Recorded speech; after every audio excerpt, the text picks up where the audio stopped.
Okay, so today we're going to talk about species diversity, what it is, and what impacts it.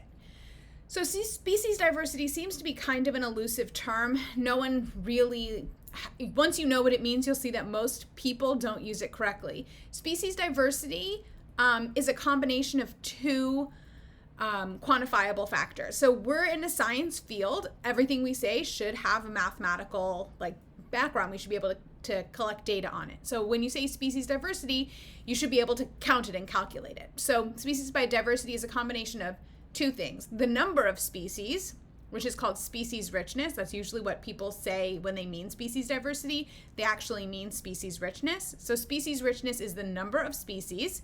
So if we look over at this picture, Community 1, there are 4 different species: species A, B, C, and D. So our species richness would be 4.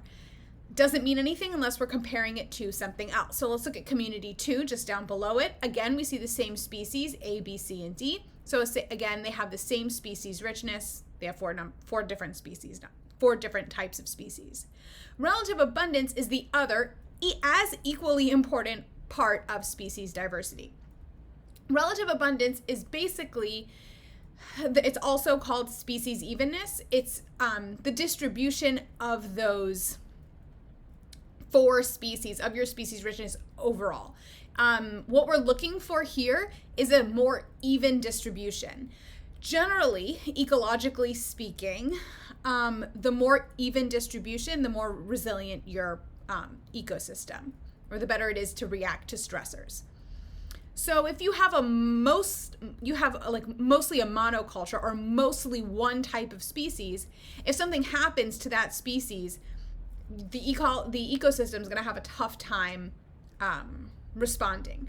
So we want to have an equal distribution. So if we look back up at Community 1 and we see those 4 species, A, B, C, and D, that 25% is their relative abundance. So we see that their relative abundance are pretty equal. So they are very even. If we look at Community 2, A is 80% of that ecosystem. So it's not particularly even. If we were to calculate species diversity, which you don't have to do for the AP exam, but we did do it in a lab because it's fun and I think it's good for you to know what it is. When you calculate biodiversity, it's an index. So it just gives you a number from 0 to 1. It's always a positive number from 0 to 1, and you want it a more diverse ecosystem is going to have a number closer to 1. So if we were to look at the species diversity index between Community 1 and Community 2, Community 1 should have a higher species diversity index. So the more species you have, the more abundance you have, the better they are going to be able to respond to disruptions and stress. So what affects this? Because you don't just get a very even species diverse, a diverse species ecosystem on its own. One big thing is evolutionary history. That's really important for an ecosystem. If the ecosystem was very recently covered by an ice sheet in an ice age, you're going to have less biodiversity. That's just what it is. So evolutionary history is very important. Think about areas that are still covered by ice. They have lower diversity. And we'll see this again next, latitude.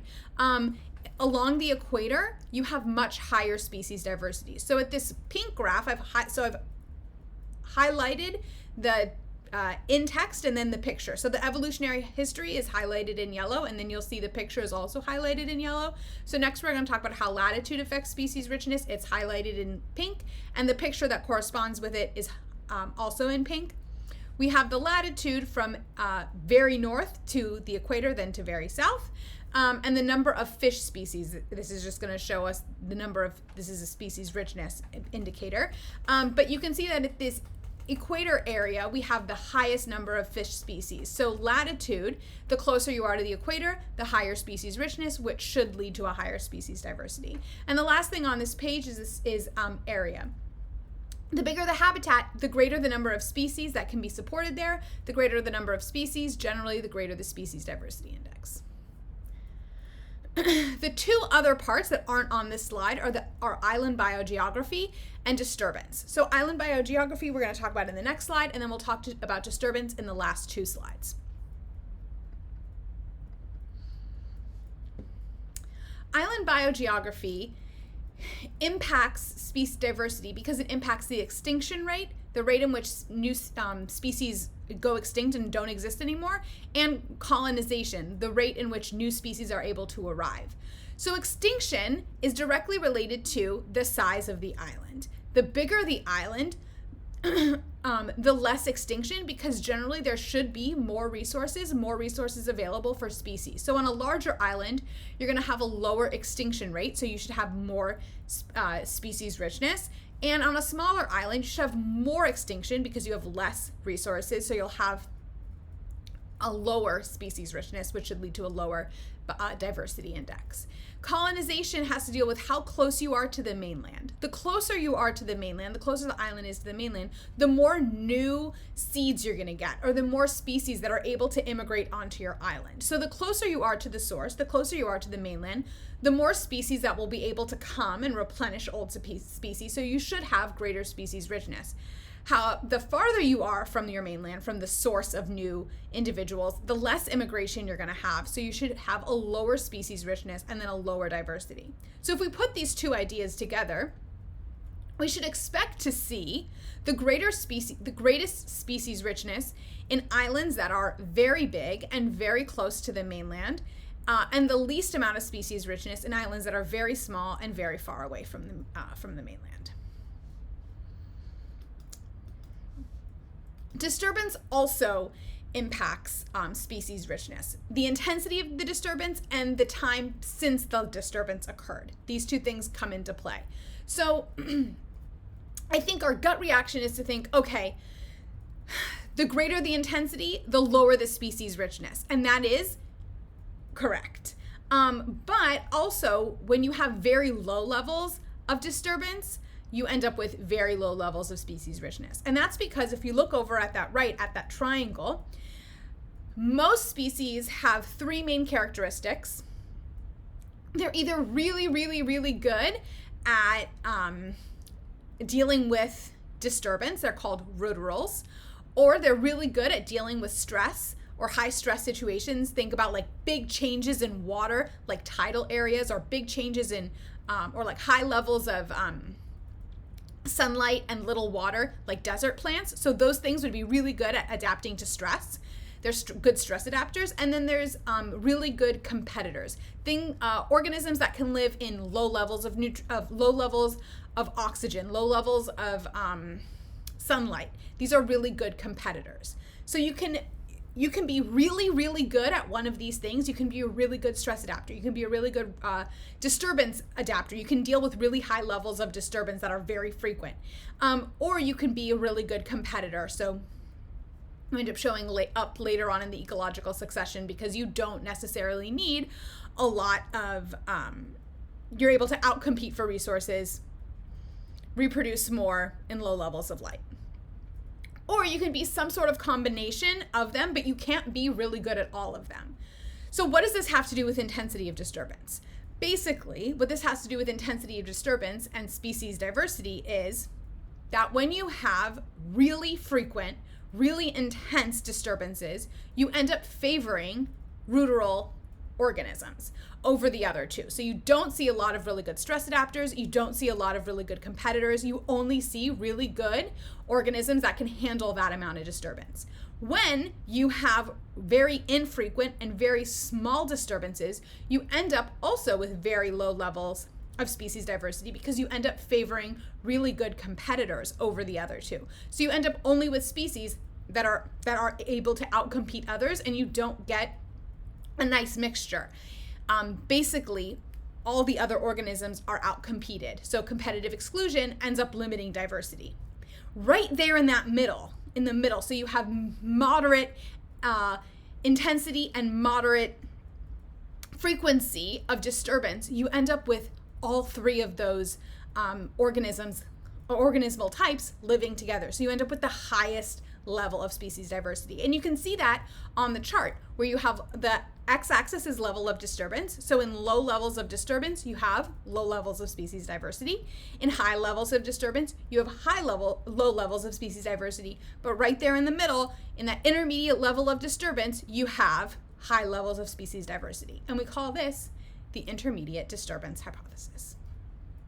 And the last thing that really impacts species diversity is the time since the disturbance. So after a disturbance occurs, organisms and the ecosystem goes through change, right? So we start after a disturbance, we end up with very low species diversity because nothing is there. Over time, organisms begin to repopulate, and they do so in a very regular way.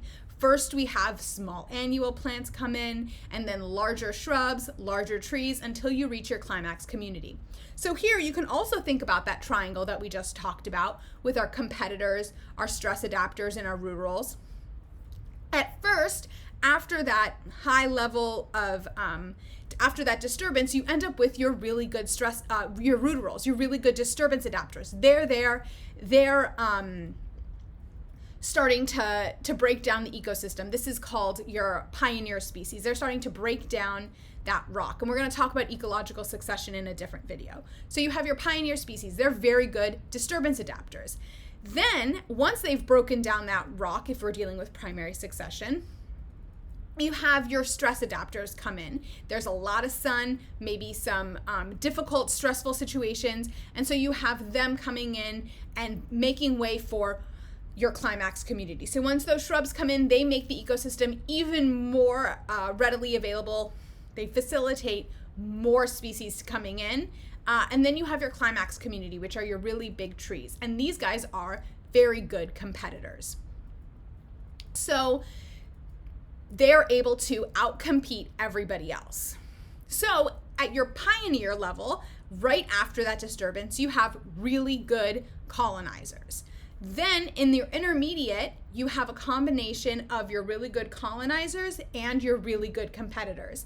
And then at your climax community, you only have your really good competitors. So you end up seeing here, which is again very similar to your intermediate disturbance hypothesis, is right after your disturbance, you have very low levels of species diversity. And then very far away from your disturbance, you have very low levels of species diversity because that favors really good competitors. And then right in the middle, that middle distance, your intermediate community has the greatest species diversity because it has a combination of everybody. And that is species diversity in a nutshell.